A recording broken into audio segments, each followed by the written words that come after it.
Here on the business programme, it's a case of looking for success stories. And COVID-19 has had a dramatic change, obviously, on the way that so many businesses operate. But it's not all gloom and doom. And yes, here we have an example today of a local business based in Honley that's doing extremely successfully, being extremely successful through COVID-19. They've had to adapt and change. But to tell us all about it, we've got Tom Kitchen-Dunn of Lamb2ewe, based in Honley, as I've said. And Tom, good to see you. Thanks for joining us thanks today. for having us. Yeah. Pleasure. And just tell us a little bit about Lamb2ewe. How did you found it? What are its values, its ethics, its principles, etc.? And what you were doing pre-COVID-19? Yeah, sure. Well, Lamb2ewe started because I'm from a farming family, and I spent a lot of time with my grandparents on their farm down in Brockhalls. And I've always wanted to do more with the farming, but my granddad's always tried to convince me that there's no money to be made, you break your back for nothing, and all the rest of it. So I was convinced that to make farming more viable, you sell direct to your consumer. So rather than going down markets and wholesales and everything else, just direct to consumer, get the better margin. So I wandered off and thought, right, I'll do it on my own, and just rented some land off a friend of mine, and then bought some lambs off my co-founder Jack, who I started the business with. But he left the business back in February of this year to pursue his shepherding career. And we originally just started selling lamb because it was something easy. I knew I could shift lamb relatively easy. I could sell it as a half, which people were used to buying. But within about 4 weeks, people were like, can we buy chicken? Can we buy this? Could we buy that beef? And then we also had the Christmas coming up, and a mate of mine I went to school with, he rears turkeys. So I said, I can do some Christmas turkeys if you want. So I said, yeah, okay. We shoved them up website as well, and they sold. And then it's just snowballed from there as offerings grown bigger and bigger and bigger, and as reach has got bigger as well. So we've just kind of rolled with the punches, if you like, and seen what's been thrown at us and dealt with it. And COVID-19's been good for business, sales-wise, but it has brought its own problems in that we've had to scale phenomenally quick. We've probably seen a year's worth of growth, maybe 2 years worth of growth in the last two or 3 months. So prior to COVID-19, then you were already into online deliveries. You were selling to a local, selling direct, but using online as well. There's a high quality product and high quality service associated with that. A lot of ethics and good values and principles behind what you were doing as well, weren't there, I believe? Yeah, so because we're either using livestock from our own farms or from people that I know, so farms that are vetted by us, it's tested our ethics in that the demand is there, but we haven't been able to get the supply quick enough. We haven't had fridge space to hold the amount of stock we've actually sold at one time, so we've had to build bigger fridges. But we absolutely point blank refused to compromise as ethics. So we could have easily gone and bought a lot of wholesale meat and to meet the demand, but we didn't. We just said no, because then that betrays all us customers that have been with us from the start, that believe in what we're doing. Absolutely. It betrays their principles for the sake of getting a few out the door here and now, and we weren't willing to do that. So it's been hard, and we've had people screaming and shouting at us going, where's my food? And I'm like, we've never been an off-the-shelf butcher, we never work like that. We're most definitely not working like that in these tough times where we're just trying to get people fed, So prior to COVID-19 as well, you'd opened a shop in Honley, hadn't you? You were starting to sell direct as well to customers walking in off the street. Yeah. How's COVID-19 affected that side of the business? Well, Easter weekend was busier than Christmas, so it was very good for the retail side. Yeah. But again, brought its problems of we'd gone from a very steady amount of local customers, because the retail is a smaller portion of what we do as a business. But so we'd gone from a nice steady trickle of regulars to every man and his dog coming in for meat because they couldn't get it somewhere else, or the old, oh, I've been thinking of trying you, and so it was very good for us. And as sales are way up beyond what they normally would be for the shop. So you managed to keep operating then, dealing with all the health and safety issues and staffing issues and things like that with the retail. Yeah, we've.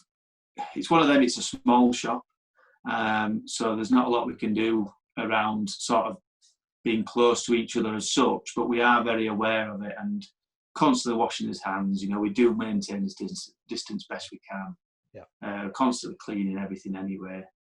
But it has been difficult. I mean, when it first sort of hit, I said to the team, I said, look, what you do in your own time is your own business. But, you know, please be mindful of, if you're going out and you're not listening to government guidelines and everything else, and you're mingling and you risk bringing it back to here, you know, if you give it to all of us, we're on shutdown, and then, you know, it's no good for any of us. And yeah. Bless them, they're a super bunch, so they've all been very careful and very good workers as well, worked very hard. Now that's been, I think, one of the challenges that you faced, isn't it? Because you say that you've almost got, like 2 years growth in a very short space of time. How are you managing to deal with that operationally, both from a sort of physical side of things in terms of premises and equipment, etc., but also from a staffing viewpoint? Every week's been very scrappy, as though, you know, just got to get through this week and borrowing space from people. You know, we lost the packing room that we had at the back of the shop. We lost that. It had to go because it was like a mobile unit. Right. So we've had to build a new fridge and a sort of dry store and convert all what was the kitchen and sort of bakery space into a packing room. So it's been one of them. Every week's brought a new challenge that we've had to solve on the fly.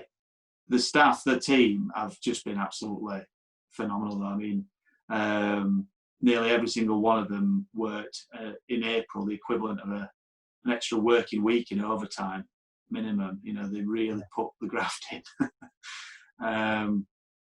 So everyone's just kind of rolled up the sleeves with it. Nobody's complained. Nobody's like, I'm sick of these hours or whatever else. Everyone's just got mucked in and gone, it is what it is.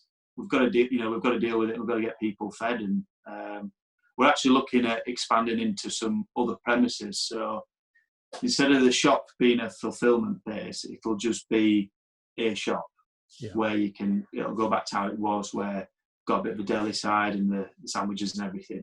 And then we're going to have like a distribution and fulfillment centre in like an industrial, so, you know, like a light industrial unit, where we'll have all those packing rooms, walk-in fridges, all the storage space we need, offices.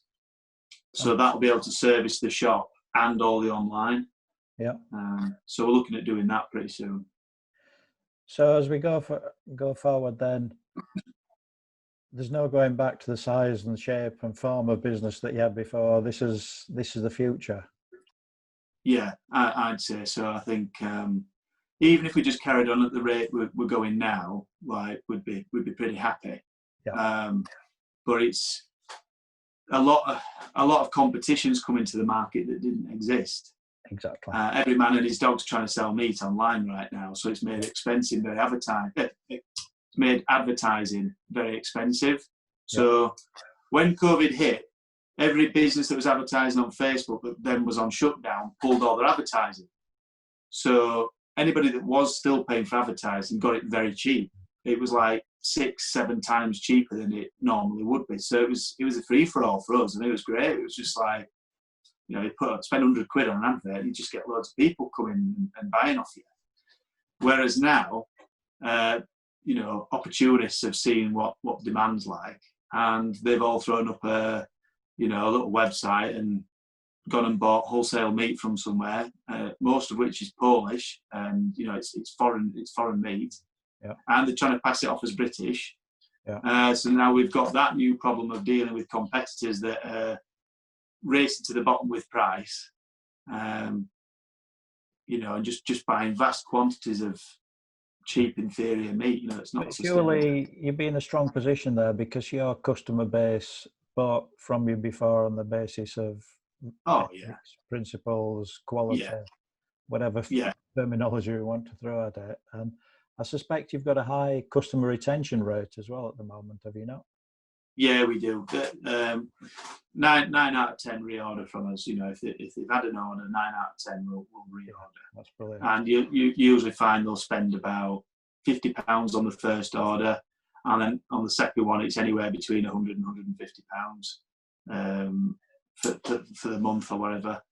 And we love that, but we love that they're coming back for it, and it validates that we're still providing a good product and service. And sometimes they'll place the first order online, and then the second order they'll ring up and speak to Emily on the phone and place it. So we're trying to do as much as possible to be different to just other online butchers or people just selling meat or fresh produce. We're trying to go that extra mile for them and provide more of a service overall. Just because we're online doesn't mean we're faceless. That's been an important thing. Yeah. That there's a real friendly Yorkshire team behind this service and products. Yeah. That's wonderful to hear. So I wish you all the success in the future. Long may it continue. And thanks. Hopefully COVID-19 will disappear shortly and we can all get back to some degree of normality. Yeah, fingers crossed. Yeah.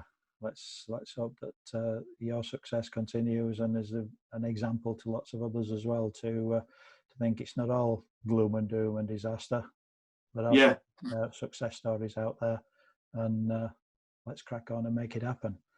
So Thanks very much for your time today, and I hope to catch up in the future and see just what the future brings. Yeah, cheers, David. That's grand. Thank you.